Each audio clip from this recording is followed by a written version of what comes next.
Barakatah Yahweh, Ba'Hashem Yahushai, Ba'Hashem Racha Kudash. Welcome to another live lesson. The name of this one is In the Presence of a Ruler. And pretty much this lesson comes to inspiration of a video I was watching a little earlier. Elder Apostle Gabar did dealing with Agrippa, and he mentioned how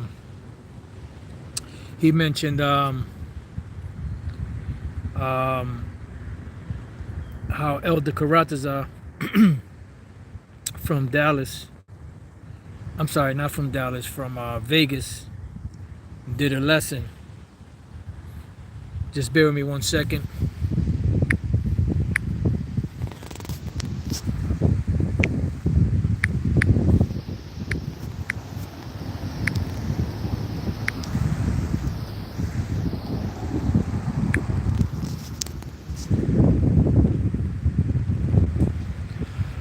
Okay, Elder Karatazar from Vegas did a lesson on it, and I'm not sure if I watched his video or not. But once I finish Lord's will, I go and check, see if I saw his video or not. If not, Lord's will, I check it out. But this has been an argument that they've pushed for a minute. These wacky tacky Christians. Knowing it doesn't help their cause, but some of them are blinded. But in the case of vocab, he's just a devious little bastard. So that's what they'll use any trick in the trade, to try to confuse the people. But it's beautiful because it's supposed to be that way. You have to have stumbling blocks and pitfalls, in the way, so that those that the Lord don't want can fall in those pits and ditches. So let's start off with the book of Matthew 10. I want to just read this precept, and then a thought came into mind using one of the precepts that Elder Apostle Gabar brought out, and I believe the Elder Karatazar brought out also. And then from there, just other precepts started coming to mind, and I just started writing them down and going through different precepts. So I got a couple of precepts that I wrote down. Lord, so we can go through this and bring edification to the lambs and the sheeps out there. So Matthew 10 and 16 says, "Behold," this is Yahushua speaking, it's all in red. "Behold, I send you forth as sheep in the midst of wolves." And we are sheep, and Esau, the other nations, and 2/3 of Israel, and Israelites in general that don't believe, they are also wolves. So the Lord is sending us as meek animals in the midst of wild animals, so you can understand. "Be ye therefore wise as serpents and harmless as doves." Wise as serpents meaning what? Use the wisdom of a serpent, but be harmless as a dove. And this is the true mark of wisdom. Wisdom is not something that you learn, and this knowledge you learn, and then you're in a situation where you could use a certain situation for your advantage, and yet you turn around and fuck it all up because you want to be Mr. Macho Man. You want to be Mr. Well, I know everything. You can't tell me nothing. In certain cases, you got to use wisdom. You got to take the low just to get out of a certain situation. And this is the case with the Apostle Paul. The Apostle Paul was in a situation where you had Edomites that had him in prison, and the reason why he did it in that fashion, because reason why he appeared before Festus and Felix, I believe it was, and Agrippa and all of them, was because when they arrested him, he appealed to Caesar because the Jews wanted to grab him up to put him to death. So he appealed to Caesar because he knew that whole thing was being done bogus. It was bogus what they were accusing him of. So he used his Roman citizenship, not, as he says in Acts, not to accuse his brethren, but in order to be able to escape that situation.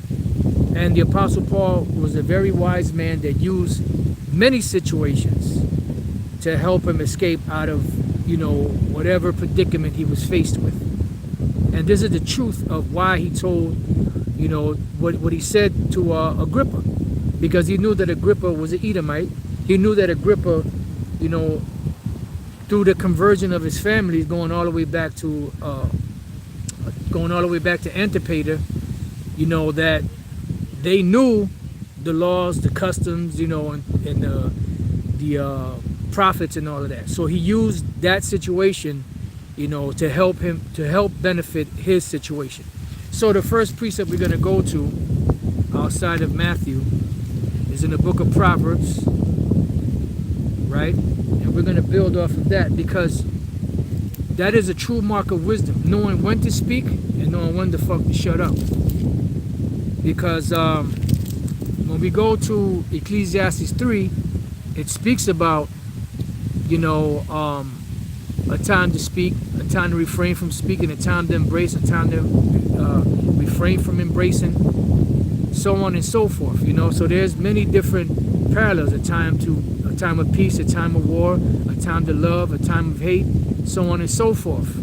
All right. So Proverbs 15:1, it says, "A soft answer turneth away wrath." See? So a soft answer turneth away wrath. So if there's someone that's angry in a volatile situation, and you being a man of wisdom can use the wisdom and using soft answers and using wisdom to diffuse the situation to avoid, conflict, why not? Because if it says, but grievous words stir up anger. So here it is, you already got this guy that is on a short fuse, he's already lit, he's looking for any excuse to exact vengeance or to do whatever he's gonna do, and you're gonna add more gasoline to the fire? That's not a mark of wisdom. A mark of wisdom would be somebody that can figure out, what can I say to this individual to diffuse him, to bring him back down, to calm him down,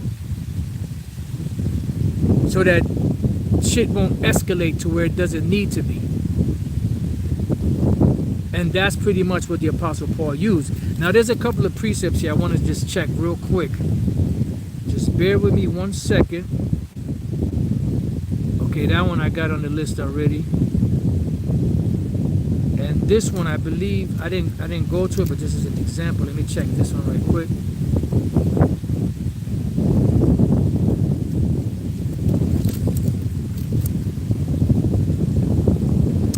Yeah, that was an example. Okay, so let's go to the next precept. The next precept was a precept that came to mind, which pretty much through the spirit and power of Yahweh Shem Shai started the whole idea of this. That's why the name of the lesson is In the Presence of a Ruler. We have all of the tools that we need to maneuver in this world, with the knowledge, wisdom, and understanding of Yahweh Shem Shai. And wisdom and knowledge shall be the stability of thy times and strength of salvation. Using wisdom can get you out of many different situations. Oh, that's beautiful. The elder put up this precept, Ecclesiastes 28:18. And Shalom, Yahweh Shem Shai brought a thumb. So all of you righteous brothers out there, if there's any apostles, elders, bishops, brothers out there, sincere, shalom to you, and shalom to the sisters, the sincere ones, the very few that watch. Ecclesiastes 28:18. Many have fallen by the edge of the sword, but not so many as have fallen by the tongue. That's right, because that mother floater right there is a very unruly dude. That damn tongue. All right.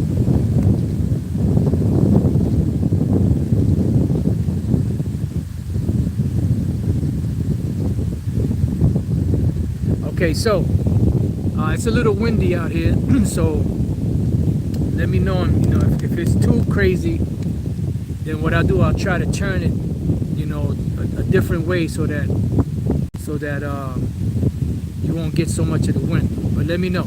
So the next precept we have is in the book of Ecclesiastes in the Bible, 10:4. When I say that, I mean the Ecclesiastes.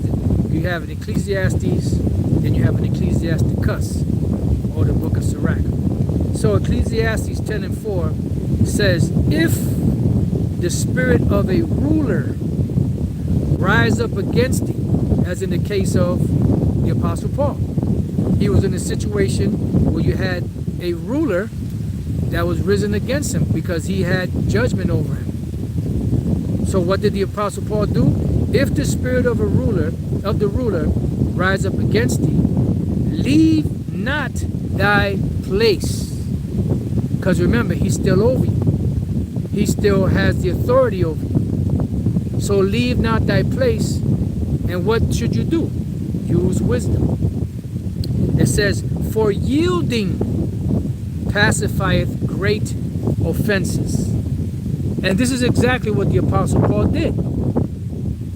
And you know how we know that he was successful in what he did? Was because of the answer that Agrippa gave him, that King Agrippa gave him. He said, almost thou persuadest me to be a Christian. The Apostle Paul wasn't trying to convert him. He was playing him. Oh, well, why would the Apostle Paul do that? Well, the Apostle Paul was a very wise man. He used situations to get out of situations. There was something else that I had spoken about years ago. I can't really remember what it was, but there was a precept that something that the Apostle Paul did using a situation where he was in, where he was able to, by wisdom, get out of that situation. Now the scriptures say, thou shalt not sow discord among brethren, right? Now, would the Apostle Paul do something like that? Would he do something like that in order to get out of a situation? In righteousness, mind you. The answer is yes. Because you could, the scripture, didn't he say, I caught you with guile? So when we go to the book of Acts, the 23rd chapter, right? You had the Pharisees and Sadducees against the Apostle Paul, right? And what did the Apostle Paul do? He knew the odds were against him, so he used this situation to get out of that. Check this out. Acts 23:1. And Paul, earnestly beholding the council, said, men and brethren, I have lived in all good conscience before the Most High until this day. And the high priest Ananias commanded them that stood by him to smite him on the mouth. Then said Paul unto him, the Most High will smite thee, thou whited wall. In other words, you hypocrite. For sittest thou to judge me after the law, and commandest me to be smitten contrary to the law? And they that stood by said, revilest thou the Most High's high priest? Then said Paul, I wish not, brethren, that he was the high priest. For it is written, thou shalt not speak evil of the ruler of thy people. Using wisdom, using the scriptures, right? But, because remember, the Pharisees and Sadducees were against him. But, when Paul perceived that the one part were Sadducees and the other Pharisees, he cried out in the council, men and brethren, I am a Pharisee, using his what? His Pharisee card in this situation, in wisdom, to favor his situation. The son of a Pharisee, of the hope and resurrection of the dead, I am called in question. Resurrection, which deals with what? With the rising of the spirits from the grave. And he knew that the Pharisees believed that, but the Sadducees didn't. Get where we going? But when he had so said, there arose a dissension. So what happened in that moment when he perceived that part of them were Pharisees, part of them were Sadducees, he used that as a situation to what? To sow discord among brethren. But not in an evil, wicked way, but to benefit him. And when he had so said, there arose a dissension between the Pharisees and the Sadducees. And the multitude was divided. So what happened? It took off some of the, what's the word I'm looking for? Attention off of the Apostle Paul, because now they're going back and forth about or about the resurrection, about the spirits, you know, and one will argue whatever, you know how Jake do, they get aggressive. For the Sadducees say that there is no resurrection, neither angel nor spirit, but the Pharisees confessed both. And there arose a great cry, and the scribes that were of the Pharisees part arose and strove, saying, we find no evil in this man. So what did he use? Wisdom to get out of that situation when he perceived that part of them were Pharisees and part of them were Sadducees. But if a spirit or an angel has spoken to him, let us not fight against him. And when there arose a great dissension, the chief captain, fearing lest Paul should have been pulled in pieces of them, commanded the soldiers to go down and to take him by force from among them and to bring him into the castle. And that's the point. All right? Now, let's go from there. Let's go to Ecclesiastes again, the 8th chapter, and let's go to the 2nd verse. I counsel thee to keep the king's commandment. Why? Because he has the ultimate authority on earth, right? And that in regard of the oath of the Most High, because they're supposed to follow what the Most High says, even though we know that they don't, which goes to what? Romans 13. And that is only if what the decree is of that empire, or whatever the case is, does not go contrary to the Most High's laws. And this is where you have to have a division and understanding of what the scripture is saying. Because this scripture we were about to read is used by these pastors in the churches, which was given to them by Esau, to say that whatever the government says, they just got to obey no matter what, because the Most High set them up. Yeah, the Most High set them up, but not to make his people go against his law, statutes, and commandments. Because if that's the case, we're not the Babylonian Empire set up by the Most High. So then why? Because Daniel said that you are a king of kings, for the Most High have set you so. But did Daniel yield to bowing down to that idol that they set up? No. So you have to know when to obey and when to disobey, so you can understand. So Romans 13:1, let every soul be subject unto the higher powers. Who are the higher powers? The Most High ultimately. And the ones that are in power and rulership are set up by who? By the Most High. For there is no power but of the Most High. The powers that be are ordained of the Most High. So they were ordained to sit down. And this is why this scripture speak about Esau being the Most High's whipping stick. It says, whosoever therefore resisteth the power, resisteth the ordinance of the Most High. And they that resist shall receive to themselves damnation. Why? Because when you go to, matter of fact, before we read on, let's go real quick to Matthew. And really this scripture in Matthew 10, is it Matthew 10?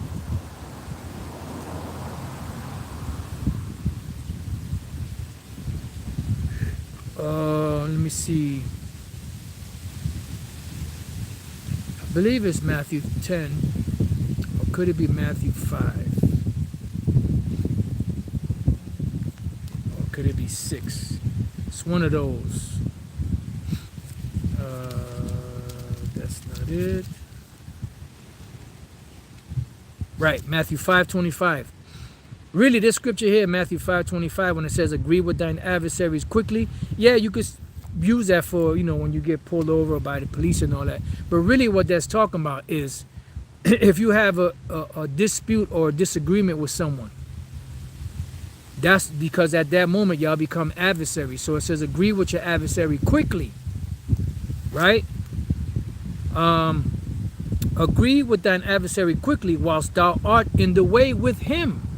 Right, so here it is, y'all going at it, so you trying to find a way to quell the situation. Why? lest at any time the adversary deliver thee to the judge, and the judge deliver thee to the officer, and thou be cast into prison. You know? So that's why we are to obey, because if not, they receive damnation to themselves if you resist or try to fight against, you know, this particular empire that was set up by the Most High. All right? And that's what it was, because back then you had a lot of Jakes that were rebelling and trying to overthrow the Roman Empire because they did not like the fact that they were being taxed. It says, for rulers, back in Romans 13:3, for rulers are not a terror to good works. And who's saying this? The Apostle Paul. But to the evil. Wilt thou then not be afraid of the power? Do that which is good, and thou shalt have praise of the same. And you've heard Elder Pastor say it before, when the officers in New York used to come and arrest them, you know, back in the days. And then, you know, they would say, one thing I got to say about you Israelites is that you guys are gentlemen. We never have any problems from you guys, you know. And that's the truth. Why? Because brothers would behave themselves as men of the Lord in wisdom. So it says, for he is the minister of the Most High to thee for good.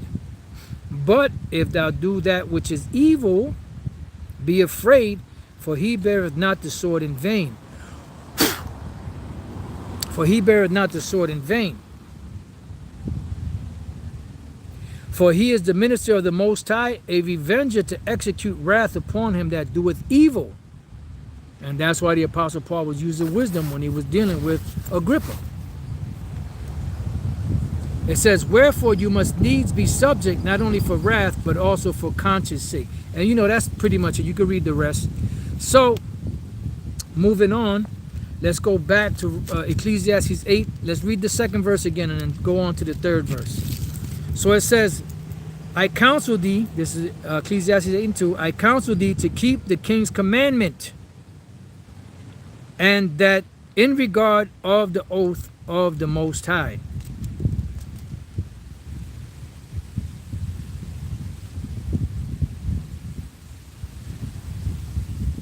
All right.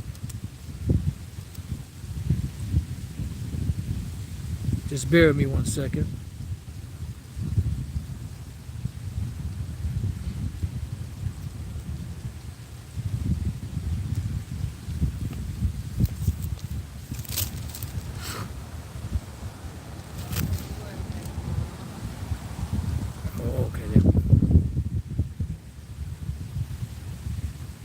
All right, so then it goes on to say, be not hasty to go out of his sight, stand not in an evil thing, for he doeth whatsoever pleaseth him, because they have the ultimate say.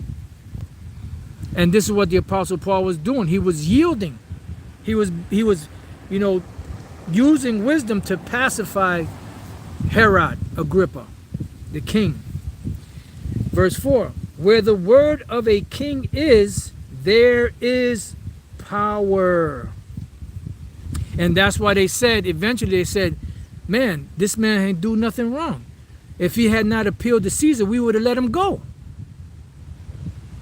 Because he presented his cause, he was respectful, he used wisdom, he used the situation that he was in to try to get out of that situation, which he did.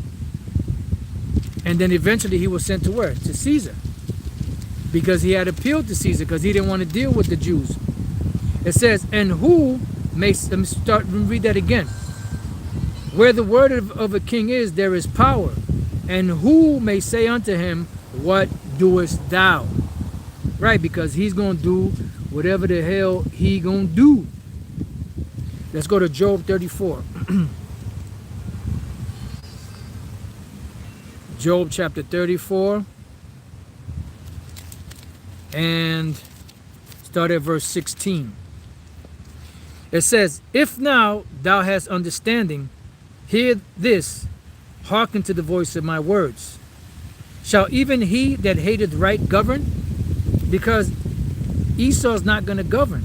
Shall the thorn of iniquity have fellowship with thee that frameth mischief by a law? The answer to that is no. So shall even he that hateth right govern? And wilt thou,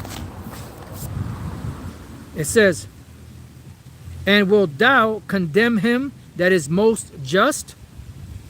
Right, because you have those that go before, and evil, the law is slack, and true judgment never really goes forth, right? Is it fit to say to a king, thou art wicked? Because the Apostle Paul knew that Agrippa and them, they were wicked, because they are the wicked. He said it in Hebrews, he said it in Romans, that the Most High hates Esau, that Esau has no chance of salvation.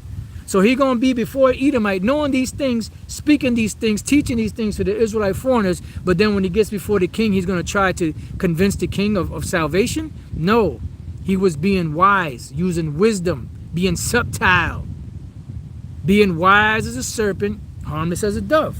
Let's read that again. Is it fit to say to a king, thou art wicked? Because what would happen? They say, man, you know what, Agrippa, man, fuck you, man. You a goddamn Edomite. You're going into slavery. You're going down. The Most High going to take you out. Which he would have been in his right. But guess what? It wouldn't have went too good for him in there. Then the officer would have came and grabbed him up and, roughed him up. And guess what? Next thing you know, the Apostle Paul is, being beheaded. They couldn't crucify him because, he was a Roman, he had Roman citizenship. So it says, is it fit to say to a king, thou art wicked, and to princes you are ungodly? It says, how much less to him that accepteth not the persons of princes, which is the Most High, nor regardeth the rich more than the poor, for they all are the work of his hands. So the Most High set them up, and he gave us the knowledge, wisdom, and understanding on how to deal in these situations. In a moment, it says, in a moment shall they die, and the people shall be troubled at midnight. And what midnight? Meaning when Esau goes down. And pass away, and the mighty shall be taken away without hand. But the point is that they have power. And really, if you're in that situation, you really shouldn't say, you know what, you the goddamn wicked, the Most High gonna kill you anyway, because that's not wisdom. Now let's go from there to the book of 1 Corinthians, the 4th chapter. I'm not sure if this was a precept that popped up or a precept that popped up in my head as I was writing these scriptures down. I don't really remember how it went down, but it doesn't matter. It's all in the spirit, regardless of however it went down. So this is 1 Corinthians chapter 4 and verse 4. It says, for I know nothing by myself, yet am I not hereby justified, but he that judgeth me is the Lord. Because these people really can't judge us. Any tongue that rises up against thee in judgment, thou shalt condemn. For this is the heritage of the servants of the Most High, and their righteousness is of me. That's what the Lord said. That's why he said in Revelation 14, he said that in their mouth was found no guile. It says, therefore judge nothing before the time, because there's a time and a place for everything. Therefore judge nothing before the time until the Lord come. Because you better believe that Agrippa, the Herods and all, they're going to get theirs. Esau today ruling and all, they're going to get theirs.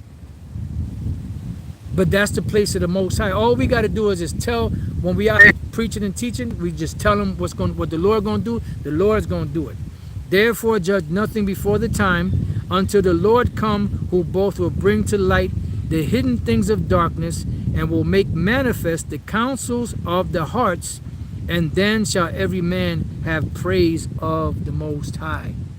Judge nothing before its time. Now let's go back to Ecclesiastes 8, and let's go to the 5th verse. Whoso keepeth the commandment shall feel no evil thing. And a wise man's heart, a wise man's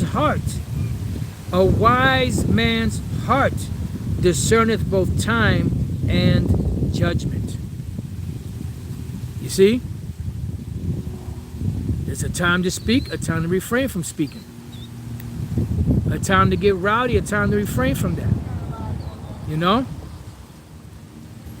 It all depends on the situation. Now let's go back to Ecclesiastes 10 and let's read 4 again.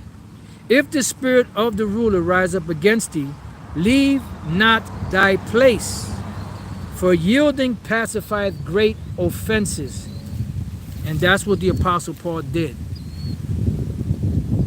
Because that lame, Haman the layman, is trying to use that as, the Apostle Paul, he was teaching, he was trying to convince Agrippa, that he can receive salvation. No, sucker. Proverbs 25 and 15. By long forbearing is a prince persuaded. Did you hear that? By long forbearing is a prince persuaded. Because if you're in a situation where the ruler is against you, you have to sit there, and you might have to sit there for a long time trying to explain the situation in a way to where you can find favor in the sight of that individual who has, the ability to either let you go or hold you. By long forbearing is a prince persuaded, and a soft tongue breaketh the bone. You see? Because they're in a position to where their word is final at that present moment. But if you, using wisdom, being wise as a serpent, harmless as a dove, using soft answers, are able to use that wisdom to convince them, then boom, now you're out of that situation. And read that again, that's a bad precept. By long forbearing is a prince persuaded, and a soft tongue breaketh the bone. And that was the last precept I had on that. I'm going to read some of these precepts that you brothers put up here. Y'all brothers been on fire.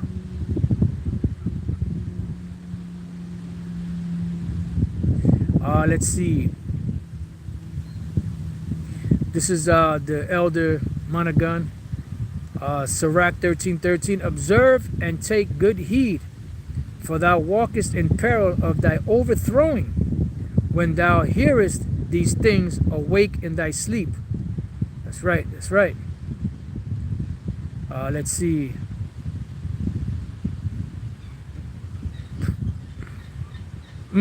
Sirach 8:1. Strive not with a mighty man, lest thou fall into his hands. Wow. Woo. Proverbs 22:3. A prudent man foreseeth the evil and hideth himself. Right. But the simple pass on and are punished. Like you had that one individual that was in the car, and he refused to do something, and then when the cops were ready to arrest him, then they started calling on the Most High and Yahweh Shai. Oh God! You didn't use wisdom, my man. Let's see. Colossians 4:6. Let your speech be always with grace, seasoned with salt, that you may know how you ought to answer every man. Matter of fact, I'll start at 5. Walk in wisdom toward them that are without, redeeming the time. Let your speech be always with grace, seasoned with salt. Beautiful. That thou may know how you ought to answer every man. Right. Because every answer is different depending on the situation.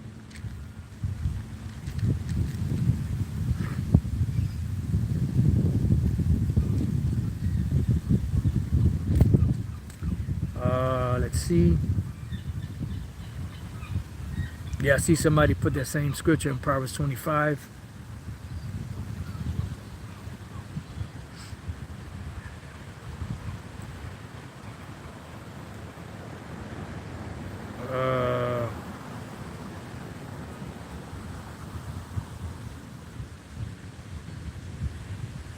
Beautiful. Ecclesiasticus 22:27.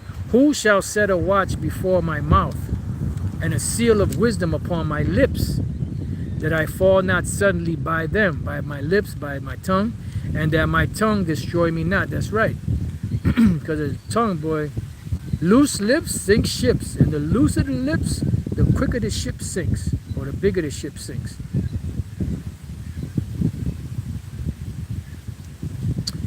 This is Ecclesiasticus 9:13. Keep thee far from the man that hath power to kill, so shalt thou not doubt the fear of death. Right. And if thou come unto him, make no fault, lest he take away thy life presently. Remember that thou goest in the midst of snares, and that thou walkest upon the battlements of the city. That's Benji, St. Benji, out there in Chicago. Yeah, man, beautiful, beautiful precepts. I'm going to say like my man Mike, good stuff, good stuff. All right, so pretty much going to leave it there. You know, the point was already made. You know, Lord's will, you brothers and few sisters have been edified. And to the next time I say, Shalom.